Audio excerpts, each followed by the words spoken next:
Hi friends, good morning. Welcome to IXMB. So let's begin with the current affair of 13 January 2023. So like I keep reminding, BPDI download karo, PDF download करो so that you can revise it as and when you required it. सो शुरू करेंगे सबसे पहले news से regarding IIP and inflation. तो inflation का data and IIP के data कौन देता है? Ministry of statistics and programme implementation के अंडर में एक ऑफिस है एनएसओ, वो निकालती है। तो अगर हम आईआईपी की बात करें तो आईआईपी 7.1% पे चला गया है in the month of November 2022 का डेटा है। और अगर हम इन्फ्लेशन की बात करें, मतलब सीपीआई जिसको हम रिटेल भी बोलते हैं, रिटेल इन्फ्लेशन की बात करें तो वो 5.72 हो गया है, जो कि आरबीआई का जो टॉलरेंस बैंड है 2 to 6% उसके अंडर में आ गया है। सो ये दो डेटा आपको याद करना है। क्या क्या है? नवंबर का आईआईपी 7.1 एंड दिसंबर का सीपीआई इन्फ्लेशन 5.72। डब्ल्यूपीआई का डेटा भी एक दो दिन में बाहर हो जाएगा। सो फ्रेंड्स, आगे बढ़ते हैं और देखते हैं next news, that is resilient trade. तो ये रिसिलिएंट ट्रेड ये एक ग्रुप है under the trade policy forum. किसके किसके बीच में? India and the US. जैसे कि आपको पता है, इंडिया के जो कॉमर्स एंड इंडस्ट्री मिनिस्टर है पीयूष गोयल, ये अभी यूएस के विजिट में है।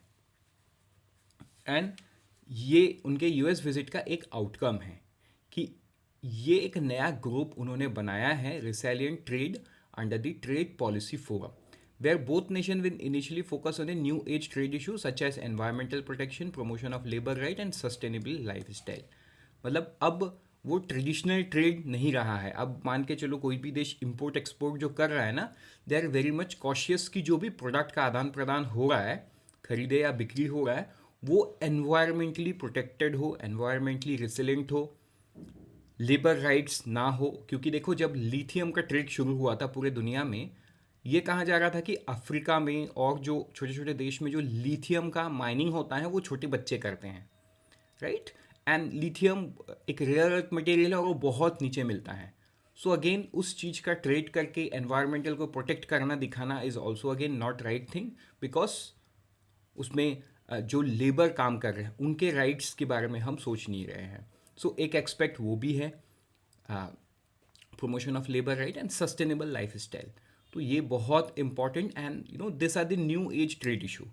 मतलब आज कोई दुनिया में कोई भी ऐसा देश नहीं है जो ऐसा कोई प्रोडक्ट इंपोर्ट करना चाहेगा जिससे उनके एनवायरमेंटल को खतरा हो, उनको उनके हैबिटेट को खतरा हो, राइट। तो और कोई भी देश एक्सपोर्ट भी नहीं करना चाहेगा वैसा इशू। सो ये एक कंसर्न है जिसको रिसेलेंट ट्रेड के अंडर में सॉल्व किया जाएगा। ठीक है, सो आई होप ये क्लियर हो रहा है आपको। अच्छा, बढ़ते हैं आगे नेक्स्ट न्यूज़ की तरफ, वो है award on national youth day. तो जैसा कि आपको पता है कि 12 जनवरी को नेशनल यूथ डे था, which is related to Swami Vivekananda, right. तो देश ने बेस्ट एग्रीप्रीनियर्स को हॉनर किया है। तो आपको ना एक छोटा सवाल आ सकता है कि कितने लोगों को किया है। तो कितने लोगों को किया है? 82। ये आपको याद रखना है, ठीक है। by giving national award to 82 best agripreneurs who were trained under the central sector schemes। ये आपको ध्यान में देना है, राइट। बढ़ते आगे नेक्स्ट न्यूज़ की तरफ, वो है जन औषधि केंद्र।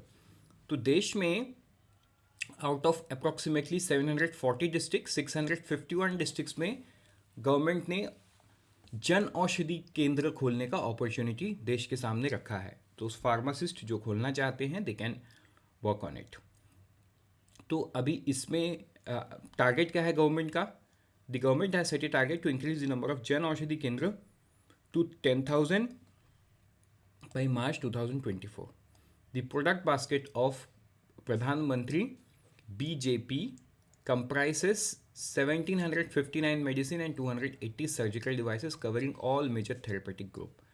तो ये जन औषधि केंद्र में यूजुअली क्या होता है, यूजुअली नहीं, जेनेरिक दवाई बिकता है एंड ये बहुत कम दाम, सस्ता दवाई होता है, very cheap, but quality wise this comes from a good company. ऐसा नहीं है कि ये क्वालिटी कुछ ख़राब होता है इनका, ये सेम फैक्ट्री सेम कंपनी में ही बनता है, but this are generic medicine with no branding, जिसका कॉस्ट बचता है ब्रांडिंग का, and hence this are of cheap quality, मतलब चीप प्राइसिंग, नॉट क्वालिटी।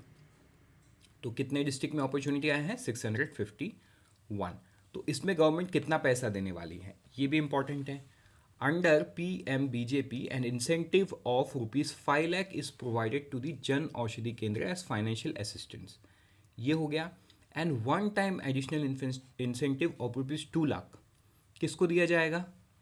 जो नॉर्थ ईस्टर्न स्टेट में खोलेंगे, हिमालय स्टेट में खोलेंगे, आइलैंड टेरिटरीज में and backward areas identified as the aspirational district by NITI Aayog, और if open by woman entrepreneur, ex serviceman, दिव्यांग, ST और एससी, तो इनको अपॉर्चुनिटी दिया जाएगा। राइट, बढ़ते हैं आगे नेक्स्ट न्यूज़ में। Collaboration between G20 and G7। So collaboration between G20 presidency किसके पास है? इंडिया के पास है। एंड G7 का प्रेसिडेंसी किसके पास है? जापान के पास है।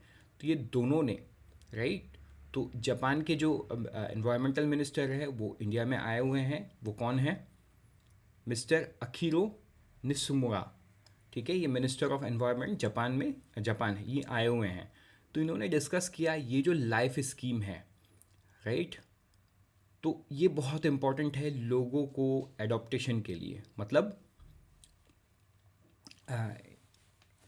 टुवर्ड्स ए सस्टेनेबल लाइफ, जहाँ पे circular economy, resource efficiency, low carbon technology, green hydrogen, ये सब का उपयोग करके एक sustainable environment and sustainable life की तरफ जाया जा सके। सो G7 एंड G20 का जो कोलैबोरेशन है इट्स वेरी इंपॉर्टेंट, बिकॉज अब G20 में पूरे देश को इंडिया, मतलब पूरे दुनिया को इंडिया ये चीज़ बता सकता है after this collaboration. So it's an important thing. तो आपके एग्जाम में कैसे सवाल पूछ सकता है कि किस G7 का प्रेसिडेंसी किसके पास है? एक तो जापान के पास है।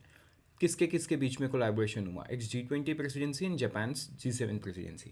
तो ये सारा चीज़ आपको ध्यान में रखना है। With this let's move to the next news that is regarding basmati rice.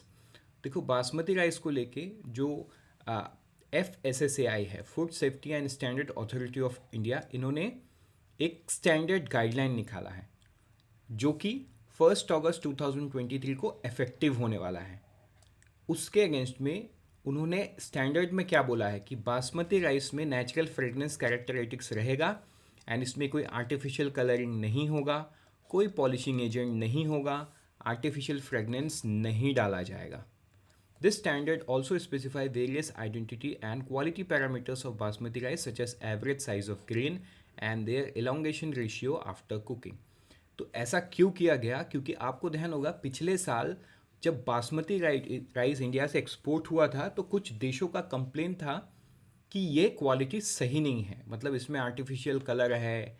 तो ऐसे बहुत सारे इशू को उन्होंने हाईलाइट किया था एंड बहुत सारे प्रोडक्ट को उन्होंने अपने पोर्ट में ही रख दिया था, मतलब देश के अंदर घुसने नहीं दिया। सो जिससे इंडिया को बहुत लॉस भी हुआ। सो फ्यूचर में ऐसा ना हो, क्योंकि राइस प्रोडक्शन में इंडिया बहुत आगे है एंड बासमती राइस हमको एक्सपोर्ट करना है, so we have to maintain that quality. तो food safety and standard authority of India का ये गाइडलाइन से शायद ये संभव हो सके फ्यूचर में। तो ये कब से इफेक्टिव है? 1 अगस्त 2023 से इफेक्टिव है।